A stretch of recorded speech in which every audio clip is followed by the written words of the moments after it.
stage could all make sense for Smash Bros. 5. Like, Dylan is an assist trophy in this game. He could be a playable character in Smash Bros. 5 because guess what? Oh, they're going to release an HD version of the Dylan series, of the Dylan's Rolling Western series in 2016-17 or whatever. When that's kind of the time frame they'll be looking at Smash Bros. 5.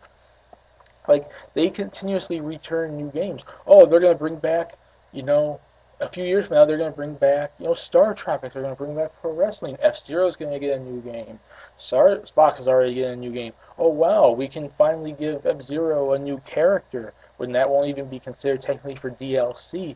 Oh, Star Fox can get probably Crystal or Slippy or someone. Or maybe they release with this new Star Fox game on the Wii U, they could have new characters that haven't been in the series game at all yet, and maybe one of those characters gets super popular.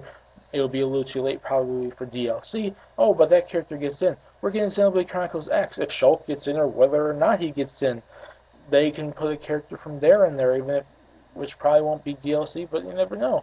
Like, whatever content, new or old, they wouldn't put for DLC or wouldn't put on a disc, there's always older content or newer content that was not looked at or wasn't able to be looked at because it was too new or not out yet, that they can still put in Smash Bros. 5. Like, Nintendo releases content all the time, and they have so much old content that they can go back to. That Sakurai or whoever takes over Smash Bros., if, the next game, if he ever does technically give it to someone else, they can go back to. It may take away some stuff from Smash Bros. 5, but it's not going to take away like everything. There's always going to be something that can be picked up and placed in Smash Brothers because Nintendo has a long history of content that they can go through for a Super Smash Brothers game.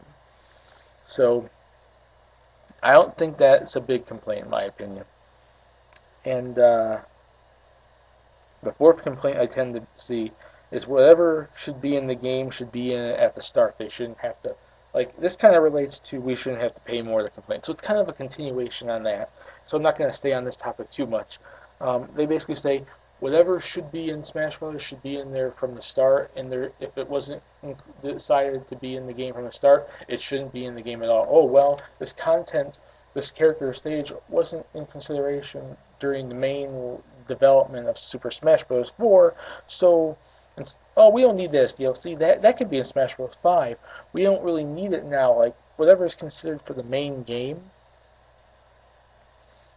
that's what should be in the game. Like, if it wasn't considered to be on disc from the start, it shouldn't be in it at all because it wasn't popular enough or requested enough or needed enough to be in the game to begin with. So why should we add it now? Why should we add it after the fact? And that's the thing is some content's probably not relevant at the time, but it might be more relevant later on, or maybe they choose the most important stuff first and foremost, but that doesn't mean anything that's not included is not important or not relevant or not needed. It's just that it wasn't necessary enough at the start, but there was demand for it, there was popularity for it, historical status, need, representation for it. They just didn't include it right away.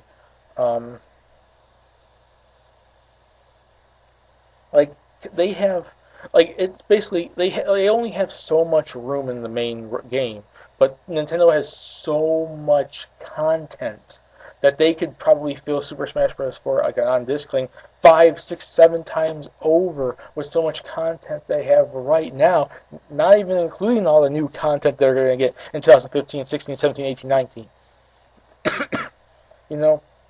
Whatever should be included in the game should be in it at the start.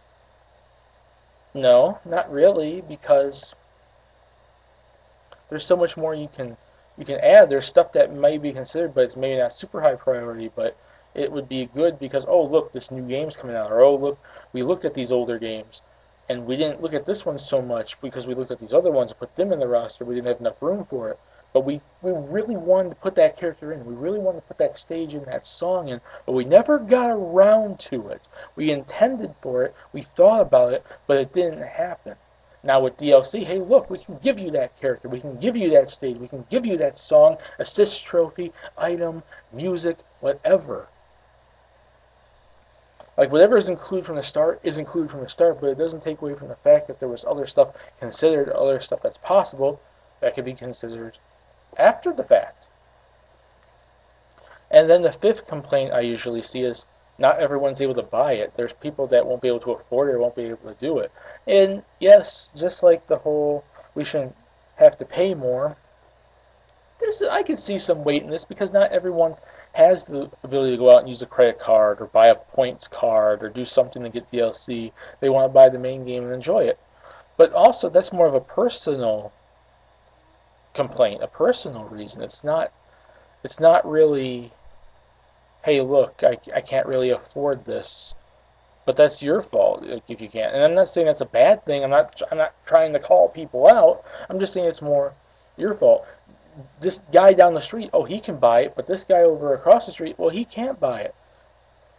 Well, we can't really fault the person that can buy it because the other person can't buy it. Just because they can't buy it doesn't mean other people can't. Like just because other people can't, there's some people that can, some people that can't, and usually people that can't can one day find out and get a way to get it. So it's not like it's out of their grasp; they can still get it.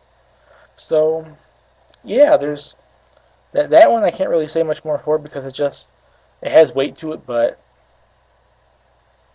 I see it as more of a personal complaint than a giant industry, giant fan base complaint about DLC. And those are the 5 complaints I usually see about why DLC shouldn't be in Super Smash Brothers. In my opinion, are some of these complaints viable reasons? Sure, but I don't think that should take away from DLC for the people out there that do want it, and for the fact that it could add more content to the game. Just imagine, people, we get all this content on the main game. We're going to get all these characters, all these stages, all this content.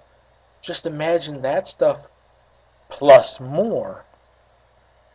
We can get more characters, more stages, music, items, and everything, more content to enjoy, more content to play with and have fun with.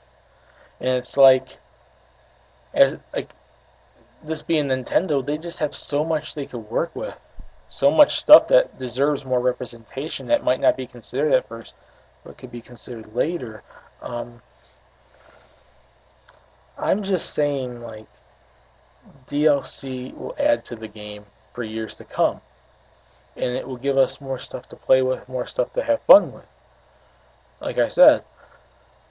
And it's like some people will say, oh, but it's on the disc, or it's planned from the start, they just cut it out. This is Nintendo, people. It's not Capcom. It's not disc locked content. It's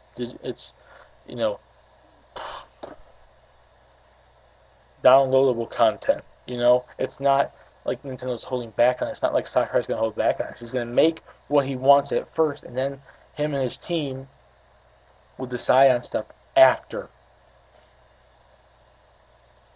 So, and people are saying about the price. Nintendo always includes some free stuff. Like, how I see it is our characters and stages might be some money, and maybe if they throw in a mode or two or something. But there's no way they can really charge us for music. That's not really all that hard to add. Or costumes all that much. That's not really that hard to really do all that much. Or if they give us items or assist trophies or something. I think assist trophies, items, music, and costumes, those could be free. But it probably would be the stages, characters, and if there are any modes or anything they add, that would cost money. So they give you free content to download. There's also paid content, and it's also they could do packs. They could do stuff that they put stuff together, and it will. If it costs you any money, it's going to cost cheaper prices. There's ways around that, and it's Nintendo. They've done fairly well with DLC, and I just think it's going to add to the game. I don't really see where all the major complaints are really coming from personally. But that's just me, I guess. So yeah, I'm sniping is fun. I hope you guys like this video. Put in the comment section what you think. Do you want to see DLC in Smash Brothers, or are you against DLC in Smash Brothers? Post your reasons, post your comments. I really want to see what you guys think. And I'm Sniping Fun, like I said. Peace. Please subscribe if you want to, and have a nice day, my fellow Smash Bros. Gamers. And I'll see you guys later in my next video. Have fun.